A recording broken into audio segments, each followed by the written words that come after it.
Magandang araw po sa inyo lahat. Ito po ang inyong lingkod, si Freddy dito sa Amerika. At ako yung nagbibigay balita at komentaryo araw-araw dito sa aking channel, Filipino sa America Vlog, YouTube. Okay? And if you haven't subscribed to my channel, just click the red button below to join and subscribe to my channel. It's all free. Okay? And at the same time, if you could share this video, you are allowed to share this video to your friends and benefactors, as well as in your community or within your neighborhood, whether you are here in America or there in the Philippines, in your barangay. And at the same time, give me a big like if you could, then I really appreciate that.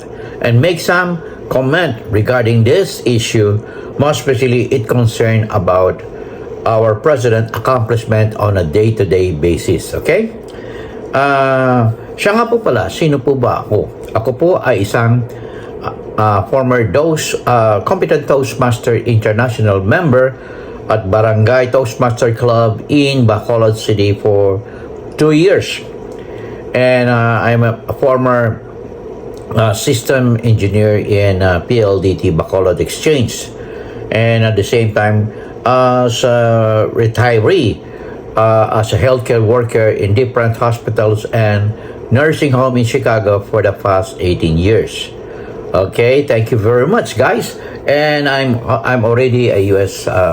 pensioner here. Thank you, America, for that blessing that I am receiving. Okay, from your end. Thank you very much, America. Now, ang ating topic puro sa araw na ito ay tungkol sa ating Pangulo na binibigyan solusyon. Ito na, binibigyan solusyon ang ating pangunahing pangangailangan, at yan ay ang kakulangan ng produksyon ng palay o bigas. Parating yung binabanggit sa lahat. Yung mga naninira na gusto ibalik sa 20 pesos isang kilo ng bigas. As of right now, it is really impossible. Kasi matagal na yun 20 pesos parang hindi aangat. Siyempre, kailangan bigyan ng proteksyon ng ating mga magsasaka. Dahil sila ay namumuhunan. Alangan naman sila ay malugi. Kung bibigyan ng ating gobyerno na sila, what they call the subsidy, continuously malulugi naman ating gobyerno. Paano naman ang ating Medicare? Diyan sa Pilipinas, ang PhilHealth. Paano tayo makapagbibigay ng luna sa mga may karamdaman na nangangailangan ng tulong? Paano ang ating kabataan sa kanilang mga pag-aaral na ubad ng laki ng gastusin sa mga magulang na nagpapaaral? Paano? Marami tayong pwedeng pagkagastusan na hindi na natin kaya. Kaya ito ay ginagawa ng ating Pangulo upang mabigyan lunas ang pangangailangan upang umunlad ang ating pagsasaka. Okay? Ito po ay bantayan natin ito, pakinggan natin mabuti. Okay? Tiniyak ni Pangulong Ferdinand Marcos Jr. na patuloy na makikinabang ang mga magsasaka sa Rice Competitiveness Enhancement Fund o RCEP kahit na ibaba pa na taripa sa bigas. Nabuo ang RCEP sa ilalim ng Rice Tarification Law na may layong tugunan ang Ano ho ba yung RCEP? Ang RCEP po ay tinatawag na Regional Comprehensive Economic Partnership, na binubuo ito ng 15 countries dito sa Asia, no? Kasama na ho diyan ang Australia, China, Japan, Korea, and New Zealand. Okay? At meron pa mga ibang mga bansa, pero ito ay mga malalaking bansa na kinabibilangan na mga nagtatanim po ito ng mga palay or rice. Okay? Ang RCEP ay isa sa pinakamalaking samahan ng pangangalakal, lalo na sa bigas. Okay? ang nire-represento nito ay 30% of the world gross domestic product ng bawat bansa, or equivalent to 2.3 billion people. Ang dami, ano? At 30% of the world population, o yan, 2.3 billion. Okay? At yan ay binubuo ng 15 bansa. Okay? At ito ay ating sinusuportahan kasi member tayo ng RCEP, RCEP. Okay? Ngayon tuloy po natin itong balita na magandang balita sa ating ng mga magsasaka ni ating sa Pangulong pamamagitan Bongbong Marcos Jr. ng pagbibigay ng makinarya, binhi at pautang. Tiniyak naman ng Pangulo na may mga proyekto na ang kanyang administrasyon upang matulungan ang sektor ng agrikultura at mapatatag ang supply ng pagkain. Sa kabila, hindi naman lingid sa inyong mga kaalaman. Yung mga bata, no, hindi baka hindi niya pa alam. Nung ang dating senior Ferdinand Marcos Sr. ang presidente, ay tayo ay rice exporting country. Rice exporting country tayo. Kasi nandyan no, yung IRI. Ano ba yung IRI? Diyan sa Los Baños, Laguna. International Rice Research Institute. Yan po. Ang lahat ng mga scientific findings tungkol sa propagation ng mga iba-ibang binhi ng rice ay nandyan. No? Kabilang na yung world-known rice variety or palay variety, which is the miracle rice. You still remember those things?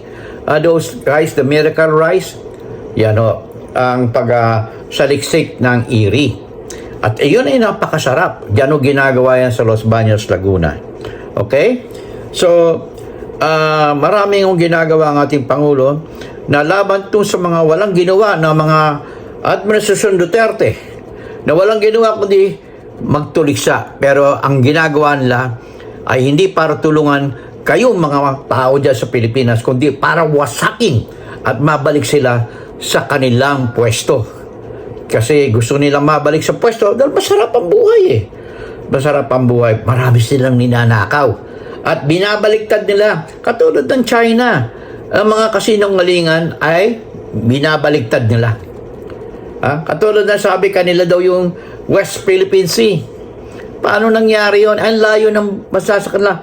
It's not in accordance with the international law. Law of the Sea ng United Nations or UCLOS. Okay? So, yan ho ang katunayan niyan. Kaya itong mga ito, lahat ng lumalaban sa gobyerno ay may mga kaso at masama loob dahil hindi sila nasama sa kabinete ni Pangulong Bongbong Marcos Jr. At ang gusto nilang ilagay ay si Vice President Sara Duterte na wala namang kakayahan upang manguna at maging Pangulo ng ating bansang Pilipinas. Hindi nga siya maka-English na dire-diretso eh. Yan si Vice President Sara Duterte, parating tamimi. Ang tawag sa kanya, alias no comment. Yan ba? Maski na si Pangulong Rodrigo Roa Duterte, dati ay sinalungat ngayon ng pagkawala ng some of the islet ng pag-aari ng Pilipinas. Sapagkat siya ang presidente nung mawala sa atin yung mga islang yan. Siya ho ang presidente. At pinabayaan niya ng ang China ay pumasok dyan sa Pilipinas upang manggulo. Yan ho ang si Rodrigo Roa Duterte. Na kahit na ang ating mga mangingisda ay hinahras ng China, ay ipinagtatanggol pa ang China. Mga pro-China yan eh. At sila ay mga traidor.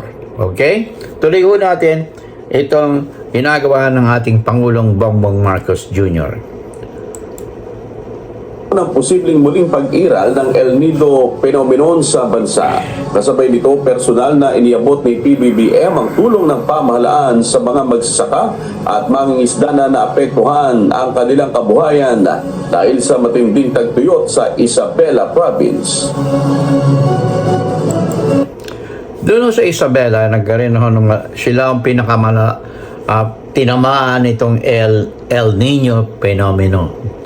Ngayon, dahil sa nangyari yan, ay merong inintroduce ang ating Pangulo Bongbong Marcos Jr. na tinatawag na isang makinarya, no, na pinatatakbo ng solar upang mabigyan at mapalakas at mabigyan ng mga patubig ang ating mga magsasaka dyan sa bayan ng Isabela Province. Okay? Para naman sila ay makaani ng maraming palay na magiging bigas. Isa pa sa aking gustong iparating sa ating Pangulo ay ang pagtatayo ng mga rice storage ng NFA. Ito po ay i-design natin upang ang kanilang mga bubong ay aerodynamics na medyo expensive pero kaysa naman masira ang lahat ng mga palay natin na nakatago doon. At kung sa baha ay medyo elevate natin at gumamit tayo ng mga machinery to transfer. Hindi puro lahat ay tao na i-diskarga from the storage to the market. Okay? Kung yun ang gagawin natin, magiging maganda sana. At lalo na kung meron tayong ang gagamitin natin ay train, no? Train from this storage to the market. Okay? To the market para mapabilis ang ating distribution ng pagkain sa ating mga palengke, sa mga bayan-bayan diyan sa Pilipinas upang makarating agad ang mga supply ng bigas. Okay? So, magandang balita sa ating diyan sa Pilipinas na merong ginagawa ang ating Pangulong Bongbong Marcos Jr. kaysa dito sa mga hindi nakaupo at gustong umupo ay hindi naman tayo ang 2028. Yan po ang mga Duterte at ang mga pro-China na wala silang ginawa kundi manira. Yung mausog ay naging nausog. Okay? At marami tayong nababalita na wala silang ginawa. Hindi sila tumitigil. Hindi sila tumitigil. Okay? Ito pa ang likod, si Freddy dito sa Amerika. In God we trust, never hold your peace. I'll see you in my next vlog.